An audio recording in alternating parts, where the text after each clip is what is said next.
The echo between us. A second chance at forever. They say time heals all wounds, but they never mention the scars that itch when the weather changes. 7 years ago, a single unexplained silence shattered my world. I left behind a city, a life, and the only boy I ever loved, convinced he had traded my heart for a kingdom. Now I'm standing on the 50th floor of the most powerful empire in the country. My new boss doesn't just hold my career in his hands. He holds the answers to every why that has haunted my sleep since I was 21. Tonight's story is about the letters we never sent, the secrets that corporate towers can't hide, and a fate that refuses to let two souls stay apart. Hello, everyone. Welcome to Moonlit Tales. I am so glad you've joined us under the stars tonight for this cinematic journey of second chances. Before we dive into the heart of the echo between us, if you love stories that pull at your heartstrings and explore the depths of human emotion, please take a moment to subscribe to the channel and turn on the notification bell. Don't forget to like this video if you've ever believed in a second chance. Share it with someone who needs to hear a story of hope, and comment below with your thoughts. I love reading your theories as the story unfolds. The rain in the city doesn't wash things away. It just makes the concrete shine like a mirror, forcing you to look at parts of yourself you'd rather forget. I adjusted the collar of my blazer, the fabric feeling like a suit of armor I wasn't quite ready to wear. The lobby of Thorne Industries was a cathedral of glass and steel. It was silent, save for the rhythmic click-clack of my heels against the marble.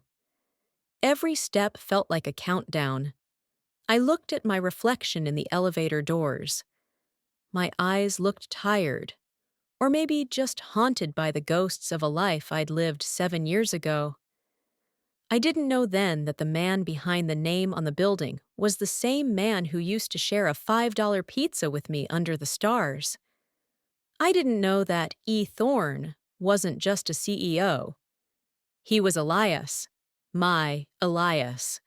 The elevator chimed, a cold, digital sound that echoed in the pit of my stomach. The door slid open to the 50th floor. The air was thinner here, sharper. It smelled of expensive cologne and ozone. "Mr. Thorne will see you now," the assistant said, her voice as polished as the mahogany desk she sat behind. I nodded, my throat too tight to speak. I pushed open the heavy oak doors.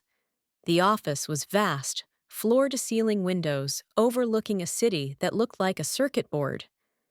A man stood with his back to me, looking out at the rain. He was broader than I remembered. His silhouette was sharper, defined by a suit that cost more than my college tuition. "You're late," he said. The voice. It hit me like a physical blow. It was deeper now, Raspier. But the cadence, the way he lingered on the tier, it was him. "The subway was delayed," I managed to whisper. He froze. I watched his shoulders tense under the fine wool of his jacket. Slowly, almost painfully, he turned around. The world stopped. The air left the room, leaving us in a vacuum where only the sound of two hearts beating too fast remained. His eyes, dark, like a stormy sea, searched mine. For a moment, the CEO vanished. In his place stood the boy who had promised he'd never let go. "Clara?" he breathed. The name sounded like a prayer and a curse all at once. I looked down at the floor, unable to bear the intensity of his gaze. "I'm here for the senior analyst position, Mr. Thorne." The silence that followed was heavy. It was a physical weight, pressing down on us, filled with 7 years of unasked questions. "Mr. Thorne," he repeated, his voice turning to ice. "Right, of course." He didn't ask how I was. He didn't ask where I'd been or why I disappeared without a trace the night of the graduation ball. Instead, he walked toward his desk, every movement calculated and cold. "Your resume is impressive," he said, flipping through the pages without looking at them. "London, Paris. You've been busy, Clara." "I had to move on, Elias," I said, the name slipping out before I could stop it. He looked up, his jaw tight. "Don't call me that here." Soft breath. "Understood, sir." The word felt like ash in my mouth. He leaned back in his chair, tapping a silver pen against the desk. Tap, tap, tap. The rhythm of our shared past being dismantled. I remembered that pen. Or one like it. He used to chew on the end of his pens when he was nervous during finals. He wasn't chewing it now. He was wielding it like a weapon. "This role requires absolute loyalty," he said, his voice dropping an octave. "It requires someone who doesn't run when things get difficult." The jab hit home. I flinched, my fingers tightening around the strap of my bag. Inside that bag, buried beneath my laptop and my pride, was a small leather-bound book. My diary. The one I'd kept since the day we met. The one that contained the letter I'd written him on the train ride out of the city 7 years ago. The letter I never had the courage to mail. "I'm not that person anymore," I said, my voice gaining a flicker of strength. "I'm here to work, not to reminisce." He stared at me for a long beat, his expression unreadable. "We'll see," he said. "Report to HR. You start tomorrow at 6 a.m. 6? In this office, we don't sleep until the job is done," he replied, already looking back down at his monitor. "You should remember that about me. I don't give up on things easily." I turned to leave, my heart hammering against my ribs. As I reached the door, his voice stopped me one last time. "Clara?" I paused, my hand on the handle. "You left your scarf 7 years ago." I kept it.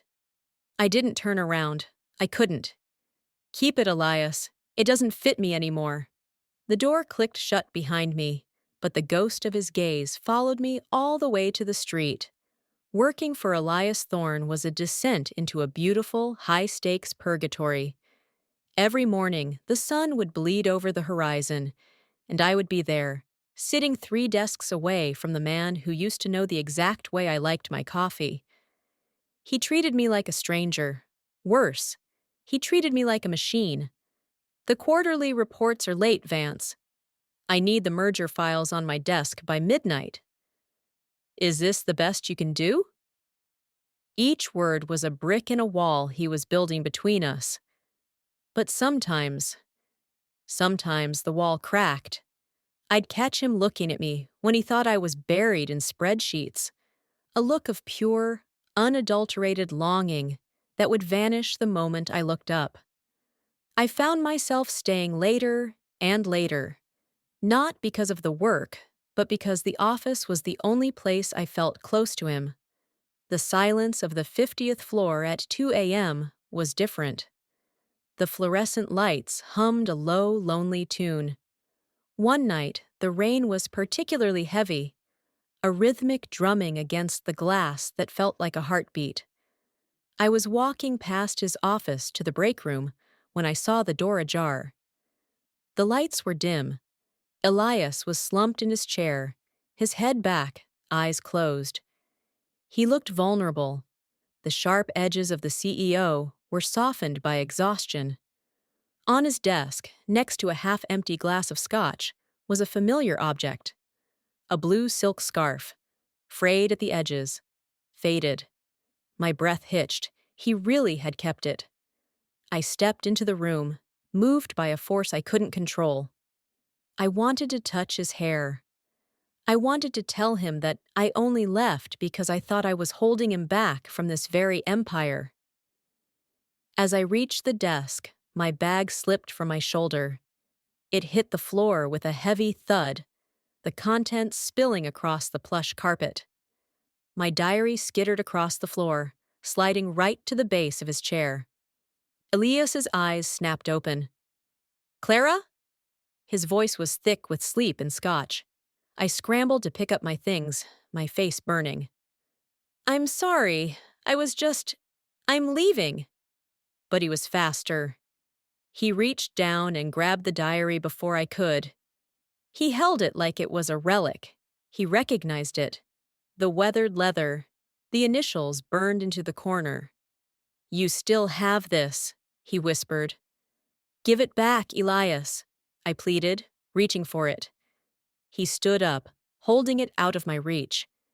His eyes were wide now, searching my face with a terrifying intensity. You wrote in this every day, he said. You told me once that your whole heart was in these pages. That was a long time ago, I snapped, my voice trembling. He didn't listen. His thumb brushed the edge of the pages, and a folded piece of yellowed paper fell out. The letter. The one that explained the lies my father had told. The one that explained why I'd fled in the middle of the night. Don't, I whispered. But it was too late. He was already unfolding it. The only sound in the room was the crinkle of old paper and the rain crying against the window. The air in the office didn't just feel thin, it felt non-existent. Elias held the letter with a hand that shook, a tremor so slight it would have been invisible to anyone who didn't know the exact architecture of his strength. I watched his eyes move, left to right, left to right. He was reading the words I wrote in the back of a taxi, sobbing as the skyline of our shared dreams faded into the rearview mirror. The silence was a physical entity. It sat between us, heavy and suffocating, smelling of old paper and new heartbreak. He reached the middle of the page. I knew exactly what he was reading. My father told me you were paid to leave. He showed me the bank transfer. He said you laughed when you signed the papers, that I was just a summer distraction for a boy who wanted a kingdom. Elias's face went white. Not the pale of a cold office, but the ash gray of a man who had just watched his house burn down. He told you. What? His voice was a jagged shard of glass. He said you didn't want me, Elias, I whispered, the tears finally breaking the surface. He said my presence was a liability to your father's investment in your career. Elias stepped closer. The desk was the only thing separating us, a mahogany ocean. I waited at the station, Clara. I waited for 6 hours. I had the ring. It wasn't expensive. It was just a silver band I'd bought by selling my guitar. He let the letter fall. It drifted to the carpet like a dying bird. Your father told me you'd moved to London with that architect's son. He said you called me a mistake of youth. We stood there, two ghosts in expensive clothes, realizing that our lives had been dismantled by the shadows of the people who were supposed to protect us. The 7 years of coldness, the bitterness, the Mr. Thorne, and the Ms. Vance, it all evaporated, leaving only the raw, bleeding core of two people who had been lied to. He walked around the desk. I didn't move. I couldn't. He stopped inches away. I could feel the heat radiating from him, a stark contrast to the icy demeanor he'd worn like a mask for weeks. All this time, he breathed, his hand hovering near my cheek but not quite touching. I built this, all of this, to prove I was enough, to prove that the boy you supposedly laughed at was worth something. I never laughed, Elias, I said, a sob catching in my throat. I only cried. The next few days were a blur of high-functioning chaos. The truth had set us free, but it had also made everything infinitely more complicated. We were no longer just boss and employee. We were a tragedy in progress. Elias changed. The ice didn't melt entirely, but it turned into something else, a protective shield. He began finding excuses to keep me in his office. "I need your eyes on the Sterling account," he'd say, though we both knew the Sterling account was already closed. We would sit in the dim glow of the city lights, the work between us forgotten. We talked. Not about spreadsheets, but about the years we lost. I told him about the lonely nights in London, staring at the Thames and seeing the river back home. He told me about the hollow victories of the corporate world, where every million earned felt like a handful of sand. "Why did you come back, Clara?" he asked one night. He was sitting on the edge of his desk, his tie loosened, looking more like the boy from the stars than the king of the city. "I told myself it was for the career," I said, looking at my hands. "But I think I just wanted to see if the ghost was still there." "And is he?" I looked up. His eyes were searching mine, desperate and hopeful. "He's not a ghost," I whispered. "He's the only thing that feels real in this building." But just as we were finding our rhythm, the past decided it wasn't finished with us. A file appeared on my desk on Friday morning. It wasn't from Elias. It was an anonymous internal memo. Subject: conflict of interest. Attachment: photographed pages of a diary.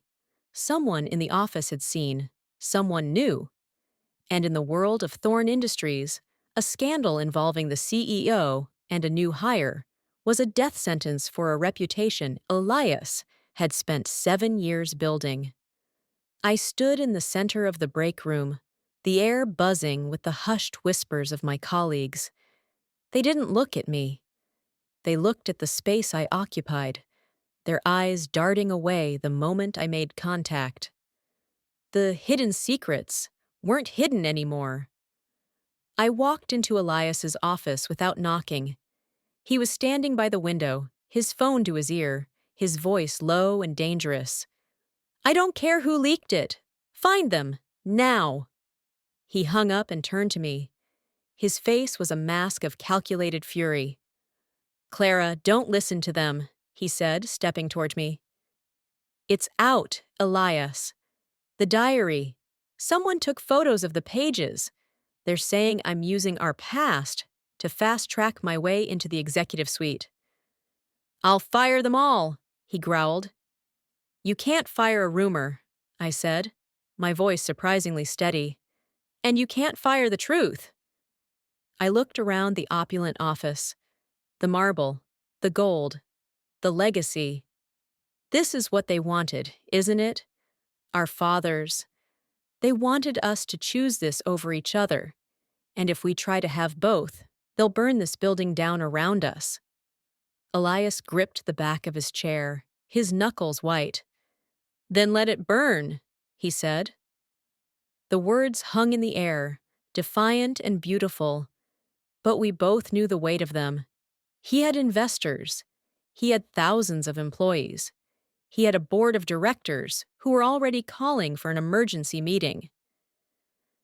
"You've worked too hard for this, Elias," I said, stepping back toward the door. "Not harder than I've worked to find you again," he countered. He walked to me, his movements fluid and certain. He took my face in both hands. His palms were warm, a grounding force in the middle of the storm. "I am not letting you go a second time. Not for a company. Not for a reputation. Not for anything." He leaned down, his forehead resting against mine. "We do this together. This time, we write the ending." The board meeting was a firing squad. The room was filled with men in charcoal suits who looked like they'd forgotten what it was like to feel anything other than profit margins. I sat at the long table, the only person without a title. "Mr. Thorne," the chairman began, his voice like dry parchment. "The allegations of a prior relationship with an employee. It's a liability. It suggests a lack of objectivity." Elias didn't look at the chairman. He looked at me. It's not an allegation, Elias said, his voice echoing in the sterile room. It's a fact. A collective gasp rippled through the suits. 7 years ago, I lost the most important thing in my life because I was told that this room, this power, was the only thing that mattered. He stood up, tall and unyielding. I was wrong. If you believe that my love for Clara Vance makes me a lesser CEO, then you don't understand what it takes to build something that lasts. He reached into his pocket and pulled out a small silver band. The ring. The one he'd kept for 7 years. He didn't put it on a table. He walked over to me, right in front of the cameras, right in front of the board, and knelt on one knee. The room went silent. Even the air seemed to hold its breath. "Clara," he said, his voice thick with an emotion that no corporate memo could ever capture. "I don't want to work in a world where you're not by my side. I don't want to lead an empire if I have to come home to an empty house." He held up the ring. It caught the harsh LED light, sparking with a humble, defiant beauty. "Will you finish the story with me?" I looked at the men in the suits. I looked at the cameras. And then, I looked at the boy who had waited 6 hours at a train station. "Yes," I whispered, 1,000 times, "yes." The board tried to speak, but Elias ignored them.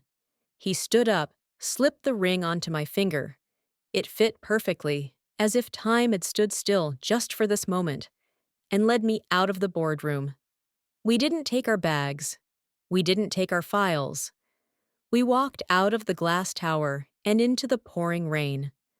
The rain didn't feel cold anymore. It felt like a baptism. We walked to the old park, the one where we used to share $5 pizzas. Elias pulled a crumpled piece of paper from his pocket. It was the last page of my diary, the one I'd left blank. "I think it's time we wrote something new," he said, handing me a pen. I looked at the blank page, then at the man I'd loved across 2 lifetimes. I didn't write about mergers or acquisitions. I didn't write about the city or the glass. I wrote 4 words that would never be sent, because the person they were for was finally standing right there. We are finally home. The city lights flickered in the distance, but for the first time in 7 years, I wasn't looking at the reflection. I was looking at the truth. The end.